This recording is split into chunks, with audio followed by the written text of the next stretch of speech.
Ask me, so what's the plan? Are you starting the podcast with me saying what's the plan, or literally you want me to ask? Ask me, so what's the plan? All right. So what's the plan? Right. We'll sit down, grab the mics, and podcast about Edgar Wright's love letter to the Romero zombie movies. If all goes well, the conversation will start with us freaking out about the airtight script and probably end with Altaf trying to convince Chris to watch Bradley Cooper's Maestro. After the hour is up, we'll pack up, upload the episode, and then wait for the numbers to roll in. This is Shaun of the Dead. I like that. Thank you. I like that. That was pretty cool. Now it's the pressure of editing it in a way that looks like Shaun of the Dead. I could hear the cuts as you were reading it. I was like, whoa. Before we get deep into Shaun of the Dead, guys, we just wanted to jump in here and say that we're doing something new on our Patreon. We're doing full-length audio commentary tracks. We put it up to a poll, and the first series that we're going to do is the Indiana Jones movies. Yeah, and they're going to come out weekly. Literally, if you subscribe to our Patreon in the $5 tier, you will get a commentary track weekly and can just regularly watch movies with us. You can check out our Raiders of the Lost Ark commentary right now using the link in our description. Yeah, so Shaun of the Dead, we did this reaction 2 years ago. It was your first time watching it. Was that 2 years ago? Let me look it up. That's crazy if it was, or at least maybe it was like a year and a half ago, but maybe it was 2 years. A year ago. That was a year ago. Yeah, the title was Showing My Best Friend Shaun of the Dead. Yeah, and now it's like discussing with my best friend Shaun of the Dead. God, I hope that's not the title. I hope we thought of something better. Yeah, it was such a shocker for me that you hadn't seen this movie, because for me, this movie is like something I've seen like upwards of 20 times. Maybe not in full. Okay, how long ago was that? I saw it back in like high school. High school? Okay. And I haven't seen the whole thing 20 times, but it's just like been on TV, or it's been on a friend's house, or I've seen a bunch of like YouTube clips in succession. It was my first Edgar Wright movie that I had ever seen, you know? So like it was a big movie for me, and this movie is like a big in the GIF internet meme world. Like the GIF of just Simon Pegg holding up the beer. Yeah, that's what I think of when I think of this movie too. Yeah. And so like you hadn't seen it again either until for this podcast. That's correct, yeah. I was telling you about this off camera or off mic, however you want to put it, but I was telling you about it earlier that like I'm pretty sure I kind of got like a pseudo second viewing of this movie while we were editing the reaction to it.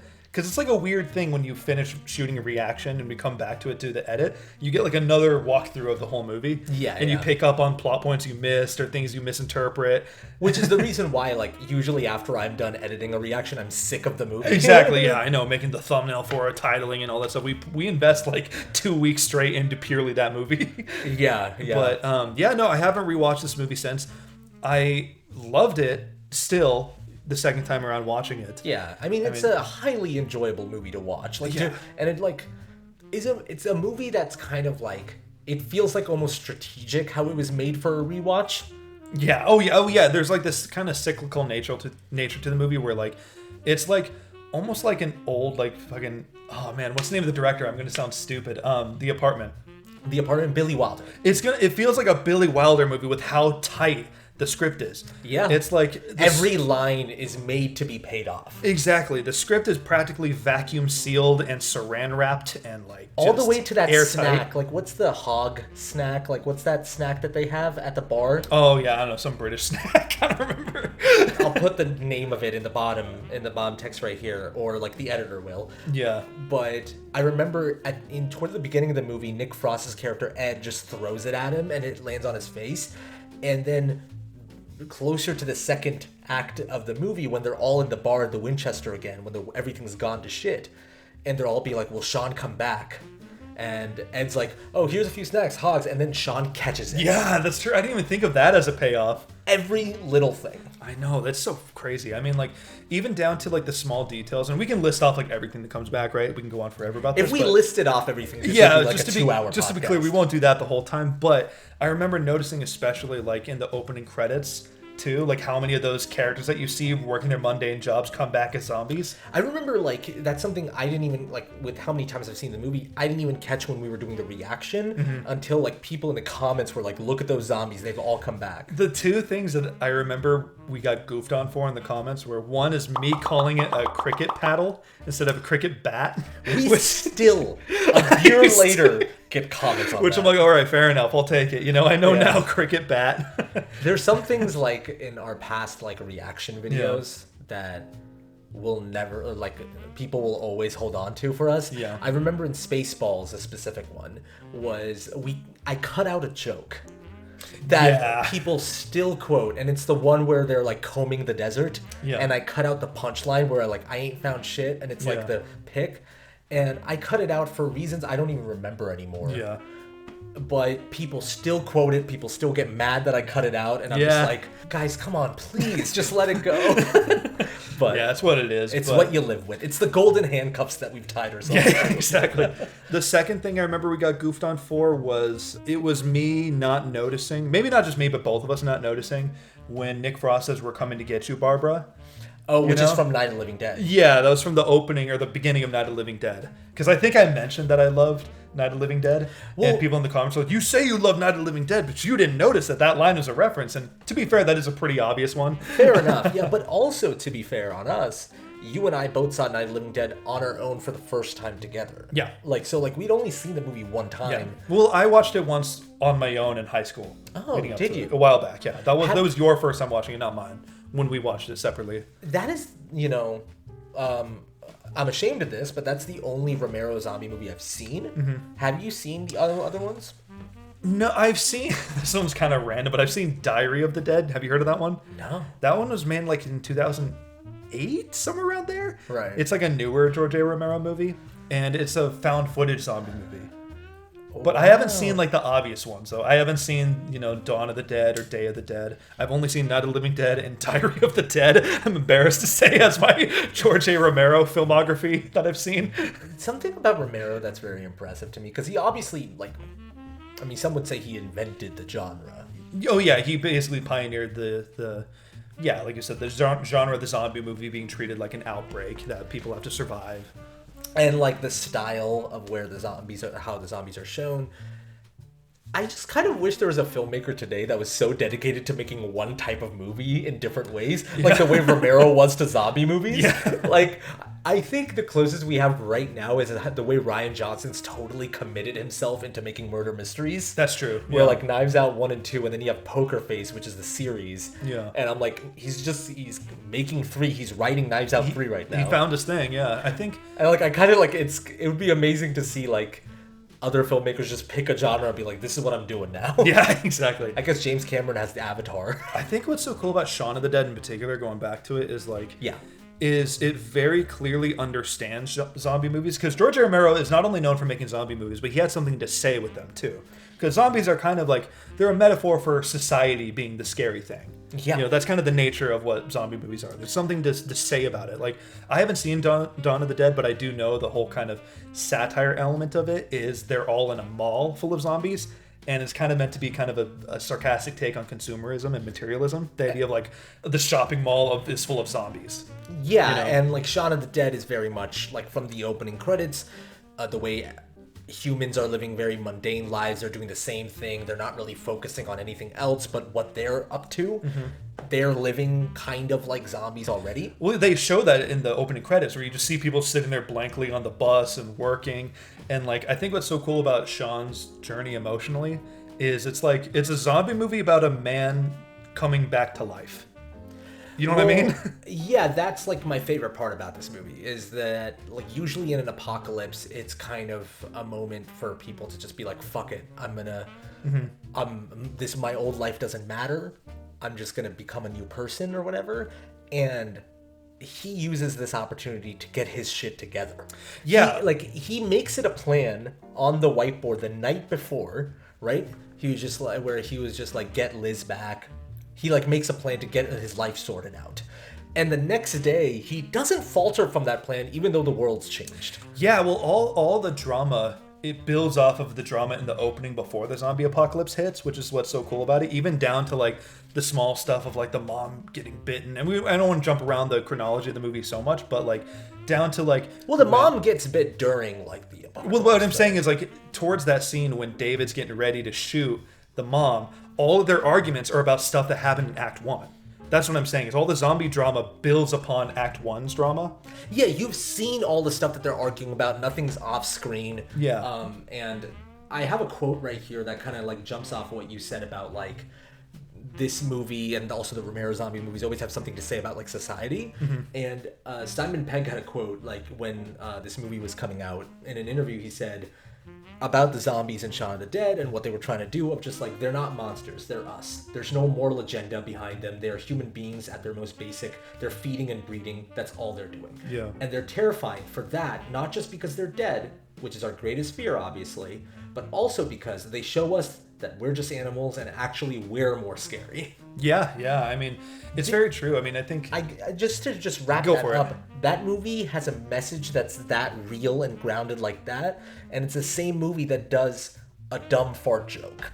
Oh. Oh my god, that's gross. I'll stop doing them when you start laughing. Yeah, exactly. Like, it does both. Yeah, it nails the comedy, but actually being like a functioning movie. Because like, I remember when I first came across Shaun of the Dead, I was a little kid. I was probably like 9 or 10 years old or something. It was like at a Blockbuster. Which is, I mean, that's like the perfect situation to like experience that. Yeah, which I didn't watch it then, obviously, because I didn't see it until, we did the reaction video. But I remember I wrote it off in my head as like a spoof movie because, Shaun of the Dead, Dawn of the Dead. I thought it was like Scary Movie or one of those types of movies. But it's not a spoof at all. I would never call this movie a spoof. Edgar Wright did a trilogy, which they ended up calling the Three Flavors Cornetto trilogy, which is the funniest thing. And I remember them talking about how hilarious it is that like it's such a specific like British ice cream brand, the Cornetto, and the fact that like Park Chan-wook has his Vengeance trilogy with Old Boy, Lady Vengeance, Sympathy for Mr. Vengeance, and like Edgar Wright and Simon Pegg have their Three Flavors Cornetto trilogy with Shaun of the Dead, Hot Fuzz, and At World's End. I think it's just called The World's End. At World's End, I think it's Pirates of the Caribbean. You're right. I always mess those up. I kind of do too in my head, but then once you said it, for some reason, I knew that wasn't right. Wrong. All three movies are like kind of paying homage to like a genre of movie. Like Hot Fuzz is very much like action movie, whether it's Catherine Bigelow or Michael Bay. It's really looking at that. And then World's End is apocalypse and mixture of alien invasion and apocalypse, right?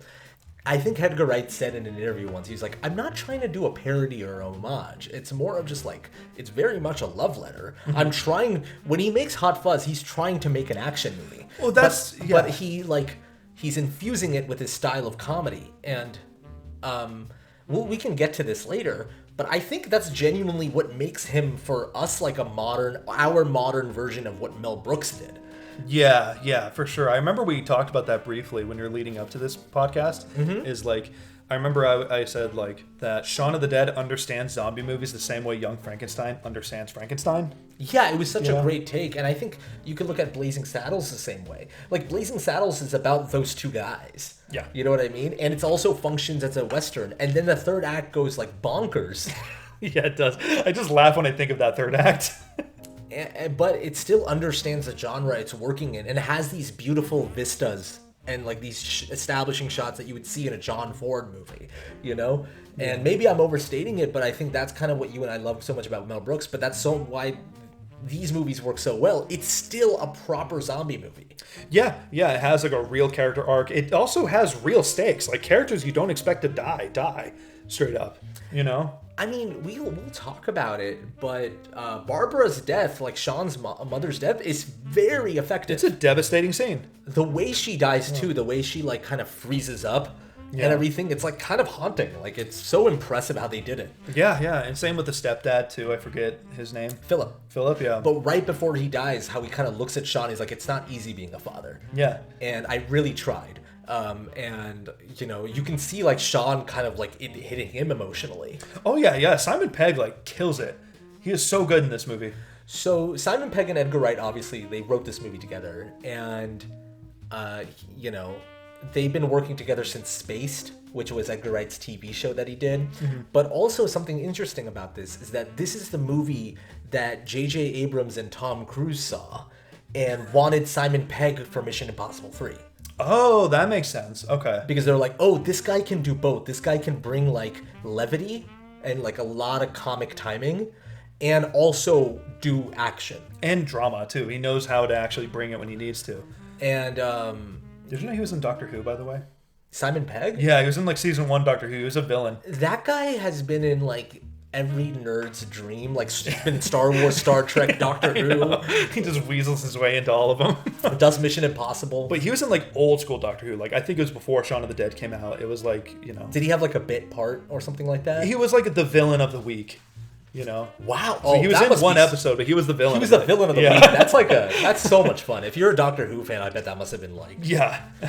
But, you know, obviously this movie has a lot to say about, like, just specifically the fact that he's 29 and he's kind of having I mean, it's a little over, but it's a little bit of a quarter life crisis. Yeah. Totally. Like, I think the specific age of him being 29 hits harder for both of us. I mean, I'm 27, you're 28.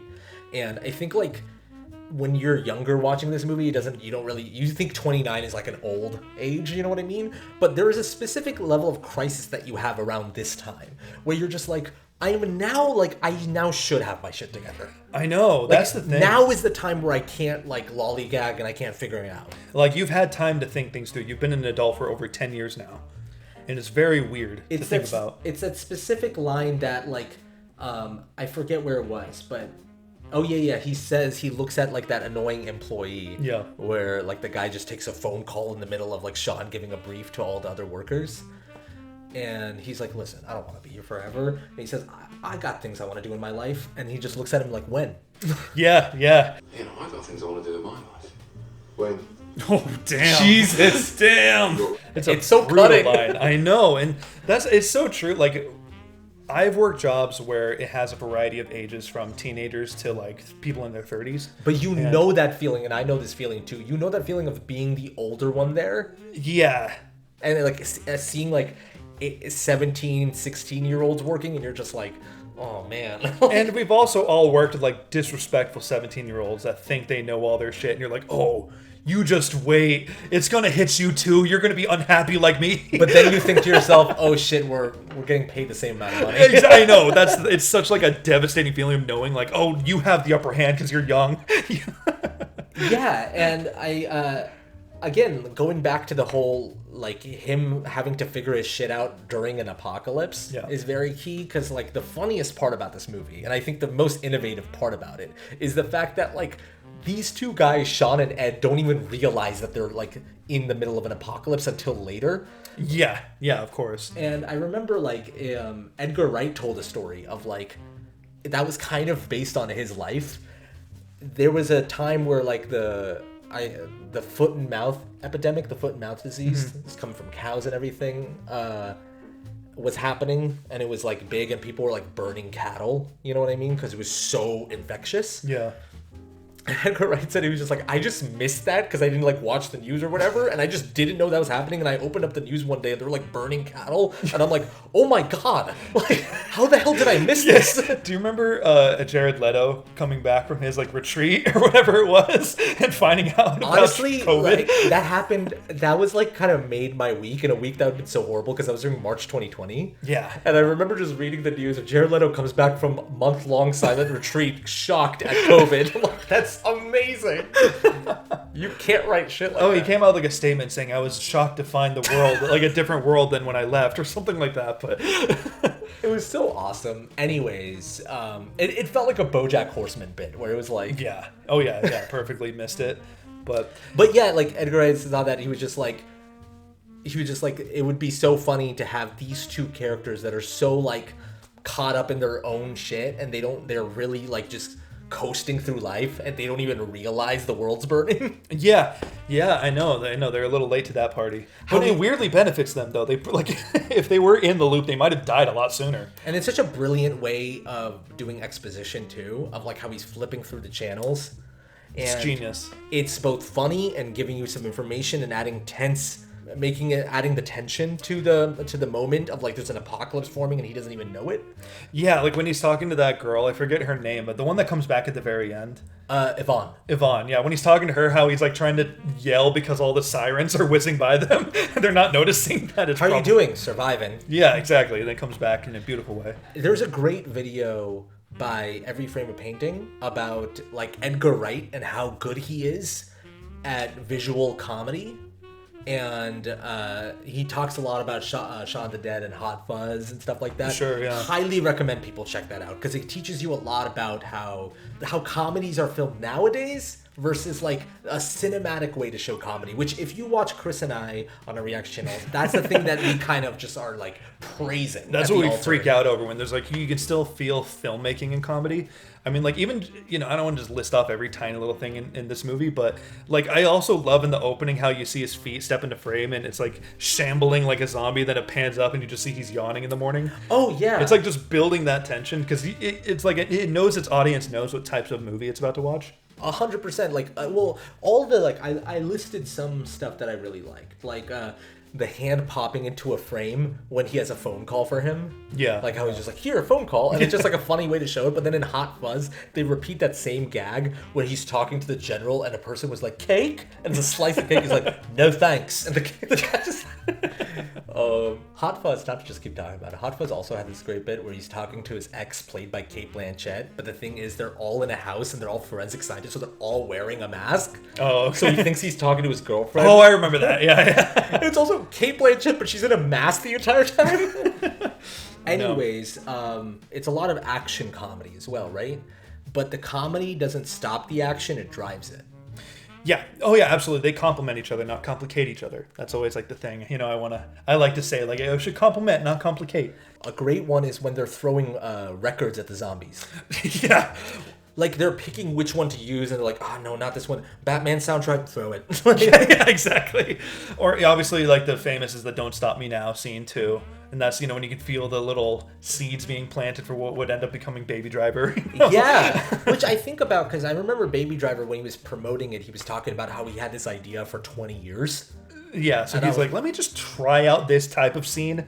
And if it works, then maybe we can make that into an entire movie. Like, and it's just action this, like, with musical old beats. Barkeep that they're just beating with a cue stick. They're spraying it with a fire extinguisher. And I don't want to just totally go in circles, but it moves so smoothly. Like, every scene has, like, real craftsmanship blocking to it. You know? Yeah. Even, I remember, like, just noticing it, like, you know, small details when like, they're arguing at the mom's house. You can hear the tea kettle building up. Yeah. You know? Which is I mean, I know this is an older movie, which nowadays the tea kettle is like the most overused prop ever to build tension. It's like it's honestly now it's just lazy where I'm like, all right, like let's the microwave popcorn or something like that, you know? But like, yeah, no, it is a good use of tension. Do you remember on the first Scary Movie, the popcorn? Because it's parodying Scream, right? Yeah, well, yeah, in Scream, the popcorn catches on fire. And that's like the whole tension because like she's running through on the phone panicking, the popcorn's on fire on the stove. But in Scary Movie they do the same thing, but the popcorn just inflates to like absurd levels. It gets to be like 4 feet high. Just pure popcorn. Honestly though, Scary Movie, they like the first two, they do what we're talking about. Oh yeah, those movies don't fuck around when it comes to actual like the visual comedy stuff. I think the thing that I'll always mention, and you already know, is the weed monster rolling him up and lighting. I feel like that's like the 4th time we brought that scene up in different podcasts, and I don't want us to ever stop. It's like keep spreading the good word. The thing I always think about is that the meetings they had. No, I know. To be like, okay, so how are we gonna build this fucking thing? Like, just. Do you want to talk about Shaun's emotional journey a little bit? Yeah, because that's pretty much the real core of the movie. I feel like it's very much like his emotional journey, but also I think we should really talk about Shawn and Ed. Yeah. That's like the real, like, I mean, it's a love story, but it's a love story between these two. I know. I remember when I was reading the Wikipedia description, it said it's a romantic zombie comedy film, and I was like, it's a rom-zom-com. That's the first that came to my mind. It's pretty good. But thank you. A rom-zom-com. Yeah. I'm sure I'm not the first to say that, but still, it kind of is that, though. Eat your heart out, Nora Ephron. I bet you couldn't do that. Dude, Nora Ephron writing a zombie movie. You know what's crazy, though? She's written some high-concept shit. Like, do you know that movie Michael, where John Travolta's an angel? That's Nora Ephron.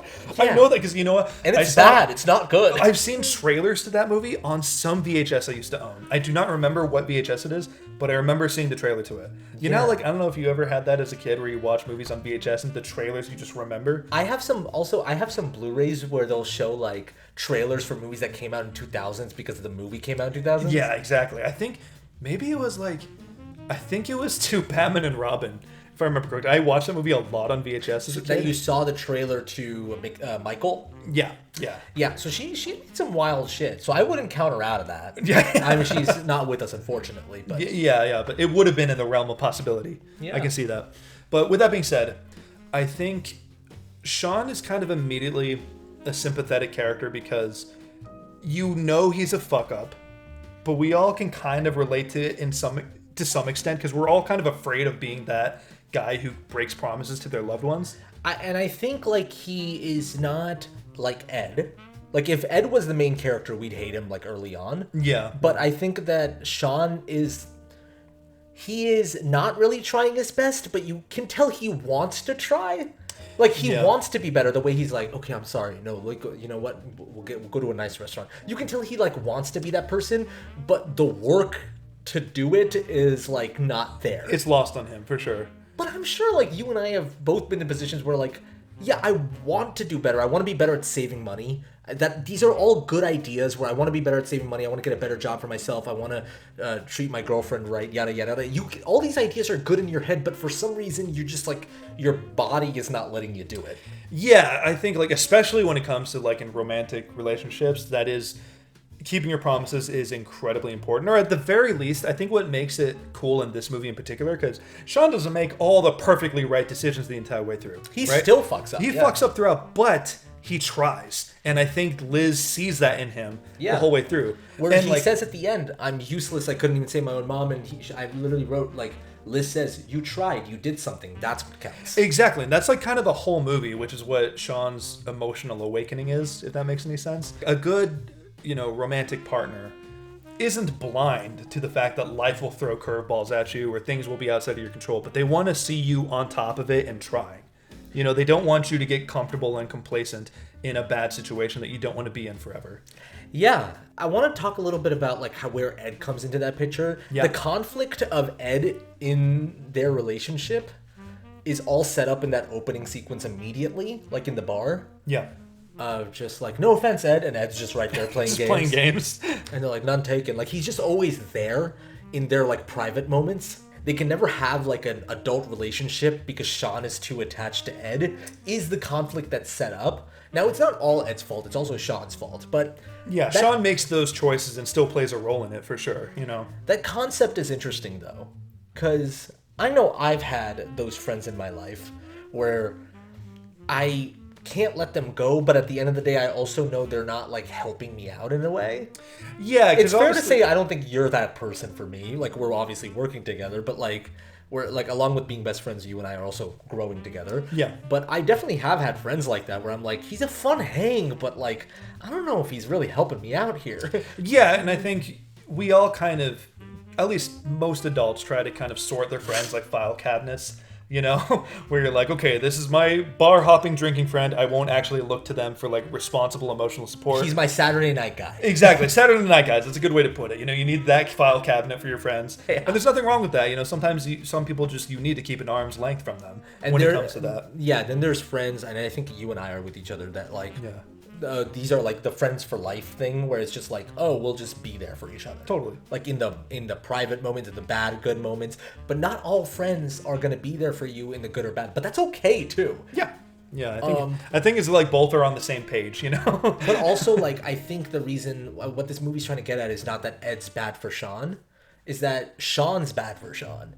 Oh yeah, absolutely. That's like he's his own worst enemy the entire time. He doesn't know what he wants. I think it could have been easy, was what I'm saying, for Ed to be the villain, kind of like for Ed to be the one holding him back. But like the movie's making it clear, it's like, no, it's kind of Shawn's fault. He's not taking any responsibility. No, he's not. And Ed never told him what to do. You know what I mean? Like Shawn made choices. Yeah. And I'm sure if Shawn was more responsible, Ed would still root for that. And also, the movie shows that it makes an effort to show why Shawn likes Ed. Yeah. Like, because the thing that kind of annoys me sometimes about movie friends, and I think How I Met Your Mother had this a little bit, where I'm just like, why are they friends with Barney? He seems like a horrible person. But when Shawn is going through the breakup, and like Ed's there with them in the bar, and Ed does his orangutan impression, and Ed's like, all right, let's keep them coming. Like, when the song starts, like, oh, it's on random. Okay, you know what? We're drinking. Let's go. Yeah. Like, there's a reason why Shawn keeps Ed around, is because like Ed makes Shawn feel better in those moments. Yeah, and Ed, to a fault, takes things super easy, and so I think we all need that once in a while. If you're going through something like a heartbreak or something, having a buddy that just kind of takes you out, gets you drunk, and like helps you forget for a night. And I know you were a bit conflicted on the ending of the movie, like the proper, like the last scene. Yeah. I like it because the movie's trying to show that, like, even though Shawn has his life together a bit more, he's resolved things with his girlfriend, and he feels like more of an adult. You still need that escape with your buddy, but he treats it as an escape and not as a default. Yeah, and also and you can see that Zombie Ed does play the game too, That's the funny part to me. Is that well, I think it's just cool that I noticed it more prevalently my second watch through. Why did I say prevalently my second watch through that the zombie versions of the characters are still kind of themselves. Like the way the stepdad goes and turns the radio off still. Or the little kid throwing the soccer ball. And I think almost like the zombies are very much a metaphor for, like we already said, like society and like kind of succumbing to it. Yeah. And so it's an interesting way to wrap it up that he still kind of plays video games with his friend while he's a zombie. Like he doesn't immediately try to eat him all the way through. Yeah, and it's also very, I don't know, it's very thematically relevant of him keeping the friend in the shed, but still going to visit him and playing with them every now and then. It's kind of like a thing of all right, you should like you said, file cabinet your friends a little bit. Yeah. Ed's not a guy you keep around 24 hours. You need to have your own life, but you can still hang out with Ed. Yeah, I think especially sometimes life just, your journeys just go elsewhere and it sucks, but sometimes it happens. Sometimes you'll have a friend that doesn't really change, and while you change, and it shouldn't be your fault or your responsibility to try to change someone else. Yeah, and also if there's a part of you that's that person still with your friend, that's okay. We'll all visit our friends that we haven't seen in a while and feel like we're in high school again because we're with those friends. But there's truth to the fact that you don't want, maybe those friends aren't good friends to have 24/7 anymore. Exactly. Because I think back sometimes, my old friends, I sometimes like hanging out with them, but I can't see hanging out with them every day anymore like I used to. Mm-hmm. And that's just, and it's not, there's nothing against them. Yeah. And it's nothing against me. It's just that we changed as people. That's what happens when you start pushing 30, Yeah, which is again, not many movies are about this stage of your life. Yeah. A show that does that really well, I will say, is New Girl. And New Girl is, what's cool about it is that it's another one of those sitcoms that's a group of friends hanging out, right? But it's about that stage in your life when you're between 27 to 30, where you're kind of broke, but you still have to be an adult and you're paying your own bills, but you're still not, you don't have it together yet, but you're expected to have it together. Yeah, it's when you're kind of in that weird transitional stage where you're panicking about it. Yeah. And the character Nick Miller that Jake Johnson plays in that show is a perfect encapsulation of what it's like when you're in that stage of your life where you're fuck, I'm an adult, but why am I broke all the time? Yeah. You know what other movie deals with that kind of, the themes that Shaun of the Dead brings of your friends holding you back when you're trying to grow a little bit is Ted. Wow. I haven't seen that movie a whole lot, but it has very much that's Ted's the whole very thing. much about that. Yeah. And it's just kind of interesting. I really don't have much to build off of that, but it's kind of interesting to me. Yeah, but Ted has kind of the same thing, right? He doesn't have to break up with his friend. Yeah. But he learns that it's okay for them to live separately. Exactly. It's literally that. Honestly, it's a very apt comparison. Yeah. You need to have your own space once in a while. You need to grow as a person, not just grow as you and someone else attached at the hip. You have to find out who you really are in the process. Now, like Shaun of the Dead, Ted has that, but then also has very dumb jokes. Yeah, exactly. But I think that's what's kind of impressive. This type of movie is so hard to make. To be capturing the tone of it, it could go wrong so easily. Yeah. Well, it's one of those. It's probably one of the best scripts I've seen in a movie. You want to talk about that a little bit, because it's kind of insane watching it. It is like I already said earlier. It's like a Billy Wilder movie or something like that, where every little piece comes back in some sort of way. Where if you removed one line or one joke, it'll kill 3 other jokes. You know what I'm saying? Everything comes back in some sort of way. I remember Simon Pegg said that it's it was extreme. Obviously, the first question people ask anyone in Q&A is was there improv on set? You know, which is every journalist out there, if you're in these panels, asking questions to get a quote. Fucking stop asking the improv question. It's not that cool anymore. You can tell the actors don't want to answer. They're always bored by it. I remember someone asked, like, Bob Odenkirk on a Breaking Bad panel, was there any improv on there? And he's like, there's no improv in a Vince Gilligan like, what am I going to improv? Lawyer terms? Like, yeah. But Simon Pegg said because the script was so airtight, every joke had to be paid off, like, in one way or another. He said there was 2 improv scenes. One was when Ed was kind of pointing out all the bar patrons and saying what they probably do. Oh, okay. That was Nick Frost just kind of improving and throwing stuff out there. The second improv bit was me asking people if they want a peanut. Okay. But kind of like, all right, yeah, right on. But emphasizing like those were the only 2. Yeah. Like we only had room for those small bits. Really quickly, I know I'm jumping around a lot, but I just want to mention Nick Frost and how good he is in this movie. Oh, he's amazing, yeah. So a story that Simon Pegg told about Nick Frost one time. Because this movie's so special to me, I've like listened to every podcast and read interview about this movie. He said that like Nick Frost and him used to be like close friends, and actually like they used to go to the same bar all the time, and they tried to get Edgar Wright to come, but Edgar Wright was like, why are we going to this shitty bar? Let's go to a nice restaurant or whatever. But they would always want to go to this like hole in the wall pub, and that's where the idea for the Winchester came in. Sure, yeah. But he said that Nick Frost, Nick Frost would be so funny when they were all friends hanging out. When it was just Edgar Wright, Nick Frost, Simon Pegg, he would be so funny. But when he would do stand-up on stage, it wouldn't land. Because his sense of humor, for some reason, wouldn't land on stage. Doesn't translate on stage. And they basically wanted to write a character that felt like it matched his humor so well. They were like, he's funny, why isn't he hitting? Yeah, like, we can do this. We can make it work. And it worked like magic. Oh yeah, I mean, I still laugh when he does his little orangutan impression. It's like the... Yeah, it's so simple too. Just picks a couple things up and holds whatever. He's like, I'm not a dancing monkey. Yeah. I know. You know what character we haven't touched on yet that I kind of want to go over is the character of David. Sure. Let's just go for David right now. I think brilliantly written character. So good, and the casting is perfect too. I know he's a comedian, the actor that plays him. It's I have him right here, played by Dylan Moran. Yeah, I haven't seen any of his other works, this guy, but he is amazing in Shaun of the Dead, and he's perfectly cast. What makes him work from just the story level is obviously he's kind of the antithesis of like, almost like what Shaun's afraid of becoming, if that makes any sense. Because David's like, to me, David's a guy who complains a lot. Right, that's his whole thing. That's his whole character, but he doesn't do anything to like make it different, but blames everyone else for his problems. It's almost like Shaun sees that as what it means to be like a grown-up adult.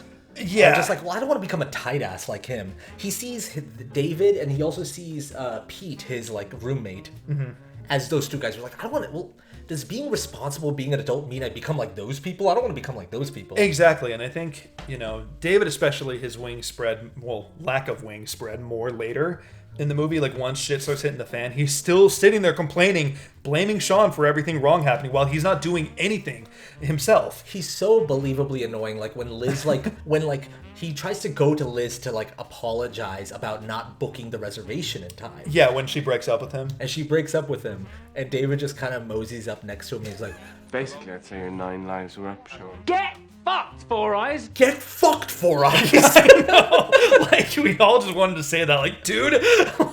But he's like that through the whole movie. I think you quoted to me earlier, where he's trying to be like, okay, who can shoot a gun? And he's like, I'm a pacifist. It's like, oh, fucking hell. Like, why can't you just say you've never shot a gun? Why do you have to make it sound like you're trying to be better than everyone? Like I have this take on guns. In the zombie apocalypse, I'm going to make it clear I'm a pacifist. Yeah, like... He is, that actor plays it brilliantly. He's really funny, but I liked your take of what you said of just like, it's almost like what Shaun doesn't want to become. Yeah, and I think that's what makes him such an effective character. Because obviously, like, this is pretty basic screenwriting 101 stuff, but when you create your characters, you want to create them with the intention of having conflict. You want to create characters that are, you just know when you see them next to each other, oh, they're going to conflict. If you look at some of the best TV shows, if you look at Walter White and Jesse Pinkman, they are set up to have conflict together. The Office, Michael Scott, that character is going to have conflict with the entire crew of The Office. Yeah, so, with all the workers. Exactly, and I think, David and Shaun are also a perfect example of that. With David, it's like personal with David and Shaun, but when it comes to Pete, their annoying roommate, Pete's more annoyed with Ed, where he tells Shawn, he's like, I know it's not you, it's Ed. Like, Yeah. and my favorite's like, well, we've had our fun moments. Remember that night where we stayed up, drank cider, and just played Tekken? And he's like, oh yeah, when was that? 5 years ago. Get out. Like, yeah, exactly. But also that I do feel like Pete has a point. Like, unlike David, I do feel like Pete is like very sound in what he's saying. He's like, Shawn, what the fuck? Why are you keeping him around like this? You know? Well, even David once in a while makes some decent points. You know, like once in a while he'll say like, hey, we're trapped out here, we should do something different. But David's flaw is that like he doesn't really like he can't see that like Shawn's not just being a fuck up now, he's actually trying. Well, and exactly, and David is not trying. He is blaming people, but not actually, which is what makes him again a perfect annoying character. In life, the goal is to meet in the middle. I'm just like, you don't want to be the guy that complains all the time, but you also don't want to be the guy that doesn't care about anything. Yeah, and I think that's kind of what this movie's like kind of tackling. Those are the two opposite ends of the spectrum. Yeah, and it all kind of comes to a halt as soon as Barbara gets bit, or not when she gets bit, when she's about to turn. You know how he's holding the rifle and he's trying to move Shawn over to shoot her? Because again, he is right that we do need to do something about Barbara because she's going to turn. Yes, that's what the great tension comes from. Yeah, but then they make it personal when they have that kind of pseudo-Mexican standoff when they're all holding the broken bottles. Is like one of the funniest things to me because they're all holding something, and at one point, I think it's Diane who's just like, this is not fair, and he's like, Nick Frost is just like, well, here, take this. Yeah. And he gets a corkscrew. Yeah, exactly. He gets a little corkscrew in there. But yeah, Shawn says like, you know, it's because he doesn't like me, so he wants to kill my mom. Like he makes it personal where they end up having to resolve like, oh, you know, you're in love with Liz, and then Diane's like saying like, I know you were only with me because I was there to pick up the pieces after Liz rejected you or whatever. I do like how David's just like, Lizzie, I want you to know that my feelings for you have always been essentially. David, please, there are slightly more pressing matters at hand here. Yeah, exactly. But I also like that David gets a full-blown like John Carpenter style death scene, which is like you see like body horror, you see his body being like ripped to pieces. And his head gets severed. They're trying to save him, but the legs get severed. The thing I've said in this podcast many times, and that I've said in our reaction videos many times, is annoying villains, not just bad villains, annoying villains deserve the ugliest and worst death. So I'm talking about like Nedry from Jurassic Park. Again, I've referenced this many times. I've referenced this in Ferris Bueller, the way Rooney gets fucked up in the mud and all that stuff, and ripped apart. I do love that this movie stays loyal to that. Of just like, David, his death scene is going to be the ugliest and most gross. They probably spent the most money on his death scene. Yeah. I know, with all the body parts and the intestines and all that, and everyone's just horrified, screaming, watching him get eaten. That's good shit. That's something to point out, though. This movie was like a $6 million budget, man. Yeah, and it's filmed so nicely. Like, it's so easy to tell. And I say this a lot, but it's hard to pull off in movies. But you can so clearly see the geography of everything, even how fast-paced and stylistic it is. It never takes away from what you want to see and what you want to tell what is going on. Yeah. Like the way, like, you know, when they're having the gun out, they do those quick little swivel shots from the POV of the rifle barrel. Yeah. But you still can clearly see what's happening. And they fucking pay it off from the video game. So they're like top left. You know, it's like, they do so much in those scenes. Cock it. Yeah, it's like, oh, god damn, how do they do that? Yeah, like, you're talking about when, like, he's giving him directions on when he's playing the video game, and then they bring it back in the... Exactly, when he's shooting all the zombies. The way it's an actual setup and payoff while being a really well-done action scene with a lot of tension behind it. It's one of those like things that gives you like a flutter, where you're just like, oh wow, they like did all the. It's kind of like watching, like you said, Billy Wilder. It's also kind of like watching Back to the Future. Yeah, and speaking on that, Edgar Wright, that was like along with like the Romero zombie movies. Back to the Future apparently was a huge inspiration. And at first, like when I read that, doing research for the podcast, I'm like, Back to the Future, talking about it with you, I'm like, I wonder if that was the inspiration. Back to the Future, the thing that you and I always talk about, how literally every single thing in Back to the Future pays off. It's one of the tightest scripts. The structure is like something that should be studied. It is like the perfect movie. I think, this is dorky me to say, but I think Back to the Future is probably my favorite script of all time. I mean, I don't think that's dorky. I honestly think that might be an underrated statement, just because, like, I think when people think of Back to the Future, of like they think of the craft and the visual craft of it, but like it's an airtight script, and I think I understand now why the inspiration of just like that's what this movie's trying to do at every level. Yeah, well, and both are also worth the rewatch because of, like we said, how many things come back, and same thing happens in Back to the Future, where so many things happen in the present tense, you know, and then in the past scenes, you know, they come back in other ways. I mean, like, dude, I've seen this movie so many times, and you know that whole bit that I referenced earlier in the podcast of him catching that snack at the bar? Yeah. Like, I caught that this watch, and so, like, it's one of those, like, movies that people always talk about of, like, you get something new each time you watch it, and that's why this movie's gonna be timeless, I feel like. Yeah. Oh, yeah. There are some movies that are kind of like, I don't know if you call them time capsule movies, or, like, I don't know how to describe it. I can't find a word for it. Maybe we'll find a word for it later on. But movies that feel like they don't have, like, a certain, like you said, a timeline to it, where, like, I think of, like, Napoleon Dynamite. That's a movie you can watch anytime. Like, I can show some Gen Zer Napoleon Dynamite, and they'll probably have a good time with it. And it's not restricted to, like, the trends that were popular in the early 2000s or the time period that it takes place in. It's just very... You know how hard that is to do with comedy? Yeah. Like, so much of comedy movies, like, sometimes even Mel Brooks movies you and I will watch, and we won't get a joke because it was a part of a specific, like, time period. It has a pop culture reference that's not applicable to us now. But both Napoleon Dynamite and Shaun of the Dead, you could watch it anytime. Like you said, you could show Napoleon Dynamite to, like, a Gen Z person. And we sound ancient right now while we're saying that. To, like, a Gen Z human. I can take some little kid, Gen Z. Like a child. How big are 18-year-olds now? Like, yeah, exactly. Yeah, we're talking about them like they're aliens, but like, you could show them Napoleon Dynamite and they'd still find the Wolverine scene really funny. Yeah. Or whatever. Yeah. You know what I mean? So we get to the final set piece, and basically the whole third act is in the bar. Yeah. Which part of it is like, I can't help but think if it was because of the budget.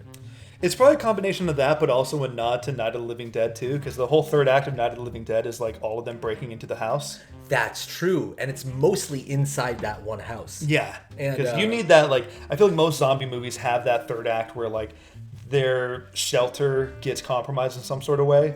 I'm just, like, very impressed with how much stuff they were able to do inside the bar. Yeah, well, because they were probably in the bar for, like, the last, 40 minutes of the movie? A long time. Or so, yeah.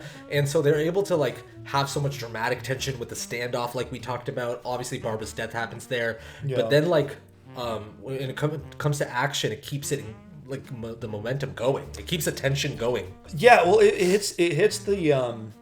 You know, I might have mentioned in another podcast before because you and I talk about it all the time off mic, but you know the Trey Parker, Matt Stone, like, screenwriting philosophy that they do? Yeah. So for those who don't know, if I've already brought it up, forgive me, but for those who don't know, they function off of therefore and but, where they write a story beat, and in order to lead to the next beat, they say, this happens, therefore this happens, but this happens. And for people who don't know Trey Parker and Matt Stone, these are the people who created South Park. Exactly. So, and they have quick turnaround when they write, and it applies, like, on crack to Shaun of the Dead.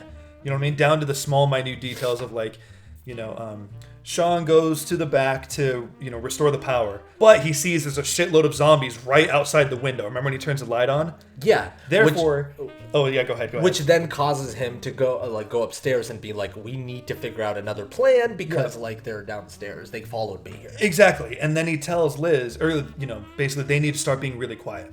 Mm-hmm. But almost immediately, Ed turns on that fucking game that lights up. Therefore, zombies start pouring into the window. I mean, like, you can do that the entire movie. You know, every beat is so natural to the next. Yeah, now, like, Barbara dies, which is, like, again, like we already mentioned, a very heartbreaking death. Yeah. David dies, which is a funny and also, like... Satisfying death. Like, when he was getting ready to leave, that was the whole thing. He was trying to take Diane with him to leave. How Diane's like... What makes you think, like, no, don't go? And then Ed's like, I think you should go. Yeah. It's like, you will not be missed if you left, basically. Pete comes in, like, dead Pete. Yeah. And I look at it, it's like, hey, look who it is. Yeah. But it pays off in a dramatic way when Shaun shoots him. He says, I said leave him alone. And he shoots him. Yeah. Because in the beginning of the movie, Pete was shitting on Ed, and Simon Pegg was trying to defend him. But Pete is the one that... Pete and another zombie bite Ed. We're the ones to actually, do it. So they basically run off to the cellar.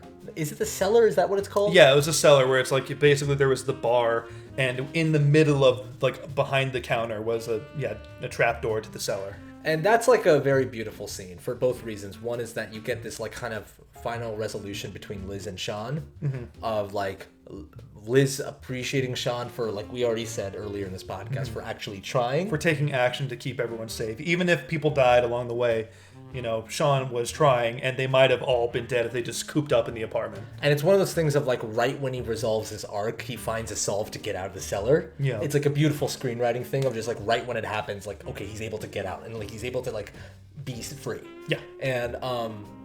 And you get this beautiful scene that I feel like a lot of people reference as like a kind of a heartbreaking scene. Or you're talking about when Ed decides to stay behind. Yeah, the final scene between Ed and Shawn. I think like it makes you realize, oh, this has been like a buddy romance movie this entire time. I'm sorry, Shawn.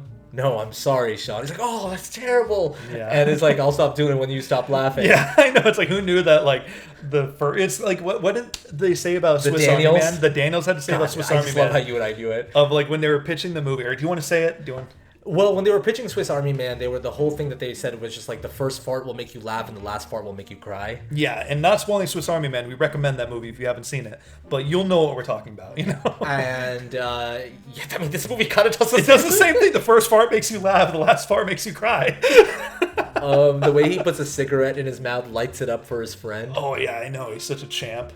The special forces, or whatever you want to call them, show up. Yeah, the government people, basically. But Yvonne shows up again. It's like, how are you doing? How you doing? Surviving. And they're both like surviving. Yeah, the same line you said earlier.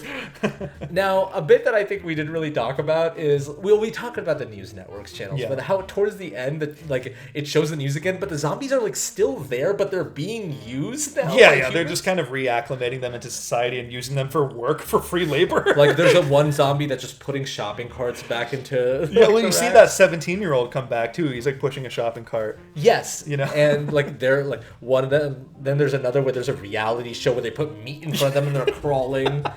And then there's this quick shot of Coldplay. Oh, yeah, you see, because they're doing some, like, fucking... Charity. for Yeah, some zombies. charity program. But it's like a perfect band to have. Like it's perfect for Steve. Like it's perfect for Coldplay to be the one. Yeah, I know. It's like pretty much like if it was American. Well, actually, is U2 American? Are they American? Because I was gonna say if it was American, they would have done U2. But wait, is U2 American? Is you? It's like my favorite part of the podcast. Is U2 an American band? No. Irish. Okay. Yeah. When I think of Irish rock, I think of U2. U2 is the face of Irish music. They're more like they're the face of the Sphere now. Yeah. They got that residency. You know, Which is like, is U2 like just the face of any big like American corporation? Of just like Apple, put U2 in there. I know. The Sphere, put U2 in there. Like I don't know. It's just really funny. they're But like the Chris Pratt of music or something like that. You know, you can't escape them. Bono is the Chris Pratt of music. Can that be the title of this podcast? That's a T-shirt. Bono is the Chris Pratt of music. Yeah. Someone create an artwork and Make a send it to meme us. out of that. But with that being said, yeah, they wrap it up nicely. It actually reminds me of, do you know the video game Dead Rising? Yeah, well, you've told me about it. And you showed me the trailer to it. Yeah, you're like in a mall full of zombies, and you use pretty much anything as weapons. The second game, though, opens with a similar setup where your character is a stuntman, and he does stunt work for a TV show, and that involves like killing zombies. You have to kill a certain amount of zombies in an amount of time. That's like the show. And it opens with your character on a motorcycle with chainsaws attached to either end on the handlebars. Yeah. And you have to just drive through a shitload of zombies, just slicing them apart. Oh. But the point is, though, That sounds dope. It reminded me of the ending of Shaun of the Dead. You know, kind of thing where they're just using them for entertainment. Yeah, and one of my favorite small bits from it that feels very Verhoeven-y is when the news reporter is doing an interview where he was just like, it was amazing, you know, the way I was just like hit them in the head, and I was like, Yeah. it was just like so like it was like exciting for him. The unconventional couple where she was saying like, but we're married, you know, I know people might think it's wrong. He's like, do you share a bed with him? Of course I do. That know, was really dude. funny. Once you mentioned Verhoeven, the thought of Paul Verhoeven making a full zombie movie makes me so happy. I wish. I know. Or imagine like George Miller making a zombie movie or something like that. He's already close. Didn't he? He didn't. No, he didn't. Did he do a zombie movie? No, I mean, if he did, then we're sorry. But yeah, we'll pop it up in visual forms if he did or didn't. George Miller, what an exciting filmography! Like when you look through his movies, you're just like, what the hell?